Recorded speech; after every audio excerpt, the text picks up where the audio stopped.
বহুদিন ছাত্ৰ সংগঠনত আছিলোঁ অৰাজনৈতিক সংগঠনত থাকি এতিয়া ৰাজনৈতিক দলত যোগ দিম যিহেতু নিশ্চিতভাৱে এইটো এটা পৃথক হ'ব গোটেই সম্পূৰ্ণ জাৰ্নিটোৱে পৃথক হ'ব কিন্তু কথা হৈছে যে আটছাত থাকোঁতেও ৰাইজৰ সমস্যা সমাধানৰ কথাই যিমান দূৰ পৰা যায় সামৰ্থ্য অনুযায়ী চেষ্টা কৰিছিলোঁ এতিয়া ৰাজনৈতিক দলত আহিলে হয়তো কাম কৰাৰ ষ্টাইলটো বেলেগ হ'ব আৰু আগতে ধৰক কিবা এটা অকণমান যেতিয়া সমস্যা থাকেতো আন্দোলন হয় প্ৰতিবাদ হয় এতিয়া আৰু আন্দোলন প্ৰতিবাদ কৰিব নোৱাৰিম এতিয়া হয়তো দলৰ ভিতৰত থাকি চেষ্টা কৰিব লাগিব সমস্যাবিলাক সমাধান কৰিব পৰা নাই যিমান দূৰ পৰা যায় চৰকাৰৰ লগত আলোচনাৰ মাধ্যমেৰে সমস্যাবিলাক সমাধানক চৰকাৰক দৃষ্টিগোচৰ কৰিবৰ কাৰণে যিখিনি পৰা যাব দলৰ ভিতৰত থাকি নিশ্চিতভাৱে সেইখিনি কৰিম আৰু দায়বদ্ধতা সহকাৰে মই ভাবোঁ যে দলতো কাম কৰিম যিমান পৰা যায় মোৰ যি ধৰণে আচলতে ছাত্ৰ সংগঠনত আছিলোঁ ৰাজনৈতিক দলত থাকিও যদি ৰাইজৰ হৈ কাম কৰিব পাৰোঁ সেইটো মানসিকতাৰে আহিছোঁ আৰু সেইকাৰণে এটা সুকীয়া অনুভৱ নিশ্চিতভাৱে বিজেপি দলে শেহতীয়াকৈ কিছুমান কাম কৰিছে যিবিলাক কামে আচলতে মই যিহেতু আটছাত আছিলোঁ চাহ জনগোষ্ঠী ৰাইজকো উপকৃত কৰিছে আজি আগতেতো বিজেপি চৰকাৰ অহাৰ আগতে বাগিচাৰ ৰাস্তাবোৰৰ কদৰ্যময় ৰূপ এইটো সকলোৱে আপোনালোকেও দেখিছে বাগিচাৰ ৰাস্তা কেতিয়াও পকী নহয় চব হ'লেও তো এতিয়া ৰাস্তা পেভাৰ ব্লক হৈছে আৰু হাইস্কুল বাগিচাত নাছিলে হাইস্কুল হৈছে আমাৰ বাগিচাৰ ল'ৰা ছোৱালীবিলাকৰ কি হয় মানে OBC আমি কাষ্ট হিচাপে থাকোঁ বেলেগ কমিউনিটিৰ লগত বহুত কম্পিট কৰিবলৈ অসুবিধা হৈছে আমাৰ ল'ৰা ছোৱালীবিলাকে ধৰক বহুত কষ্টত পঢ়ে পাৰ্চেণ্টেজবিলাক কম হয় বহুত বেছি মেৰিটৰিয়াছ ল'ৰা ওলাইছে এতিয়া লাহে লাহে চৰকাৰী চাকৰিত মানে আমাৰ বিশেষকৈ চাহ বাগিচাৰ ল'ৰা ছোৱালীবিলাকৰ মানে একেবাৰে তেওঁলোকে নিযুক্তি নাপায় তো এতিয়া শেহতীয়াকৈ উইদিন 3% উইদিন OBC 3% ৰিজাৰ্ভেশ্যনে আমাৰ ল'ৰা ছোৱালীবিলাকে বহুত চাকৰি পাইছে সেইদিনা মই অসম চৰকাৰৰ এটা নিযুক্তি প্ৰদান অনুষ্ঠানত মই উপস্থিত আছিলোঁ মাননীয় মুখ্যমন্ত্ৰী মহোদয়ে তাত নিযুক্তি পত্ৰ বিতৰণ কৰিছিলে 377গৰাকী শিক্ষক হৈছে এইটো মানে অসমৰ ইতিহাসত কোনোদিন হোৱা নাই প্ৰায় 200 ল'ৰাই অসম পুলিচত তেওঁলোকে চাকৰি পাইছে স্বাস্থ্য খণ্ডতো প্ৰায় 300তকৈ অধিক চাকৰি পাইছে তো যিবিলাক আচলতে আমি আশা কৰি আছিলোঁ যে জনগোষ্ঠীটোক লৈ কাম কৰিবলৈ কিছুমান স্পেচিয়েলি মানে জনগোষ্ঠীটোক ট্ৰিট কৰিব লাগিব এতিয়া চৰকাৰখনে কৰিছে যাৰ কাৰণে আৰু ট্ৰেন্সপাৰেণ্ট হৈছে ব্যৱস্থাটো চৰকাৰী চাকৰিত পইচা দিবও নোৱাৰে আমাৰ ল'ৰাই আগৰ যিটো জামানা আছিলে তেতিয়াতো পইচা নিদিলে চাকৰি নাপায় এতিয়া কিন্তু লাহে লাহে চৰকাৰী চাকৰি যেতিয়া পাবলৈ আৰম্ভ কৰিছে বাগানৰ ল'ৰা ছোৱালীবিলাকে শৈক্ষিক পৰিৱেশটো ভাল হ'ব আৰু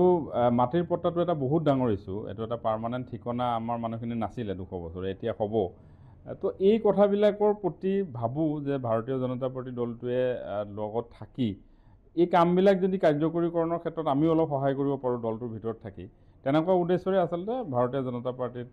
যোগদান কৰাৰ সিদ্ধান্ত ল'লোঁ মই কোনো কণ্ডিশ্যনত ভাৰতীয় জনতা পাৰ্টিত যোগদান কৰা নাই এনেকুৱা কোনো কণ্ডিশ্যন মই দিয়া নাই যে মোক টিকট দিলেহে মই দলত থাকিম এনেকুৱা কোনো কণ্ডিশ্যনত মই জইন কৰা নাই মই একেবাৰে অপেন হাৰ্টেডলি আহিছোঁ দলত যিমান পাৰোঁ চেষ্টা অনুযায়ী কাম কৰিম আৰু দলে যেনেকৈ মোক দায়িত্ব দিয়ে মই কাম কৰি ভাল পাওঁ তো নিশ্চিতভাৱে তেনেকুৱা এটা মানসিকতাৰে আহিছোঁ আৰু বাকী চৰ্চাটো চলিব বিভিন্ন ধৰণে তো সেইটো বিষয়ত আচলতে মই নিজে কোৱাটো অলপ অসুবিধা কিন্তু মই একেবাৰে অপেন হাৰ্টেডলি আহিছোঁ দলৰ হৈ কাম কৰিবৰ কাৰণে বহুদিন ছাত্ৰ সংগঠনত আছিলোঁ অৰাজনৈতিক সংগঠনত থাকি এতিয়া ৰাজনৈতিক দলত যোগ দিম যিহেতু নিশ্চিতভাৱে এইটো এটা পৃথক হ'ব গোটেই সম্পূৰ্ণ জাৰ্নিটোৱে পৃথক হ'ব কিন্তু কথা হৈছে যে আটছাত থাকোঁতেও ৰাইজৰ সমস্যা সমাধানৰ কথাই যিমান দূৰ পৰা যায় সামৰ্থ্য অনুযায়ী চেষ্টা কৰিছিলোঁ এতিয়া ৰাজনৈতিক দলত আহিলে হয়তো কাম কৰাৰ ষ্টাইলটো বেলেগ হ'ব আৰু আগতে ধৰক কিবা এটা অকণমান যেতিয়া সমস্যা থাকেতো আন্দোলন হয় প্ৰতিবাদ হয় এতিয়া আৰু আন্দোলন প্ৰতিবাদ কৰিব নোৱাৰিম এতিয়া হয়তো দলৰ ভিতৰত থাকি চেষ্টা কৰিব লাগিব সমস্যাবিলাক সমাধান কৰিব পৰা নাই যিমান দূৰ পৰা যায় চৰকাৰৰ লগত আলোচনাৰ মাধ্যমেৰে সমস্যাবিলাক সমাধানক চৰকাৰক দৃষ্টিগোচৰ কৰিবৰ কাৰণে যিখিনি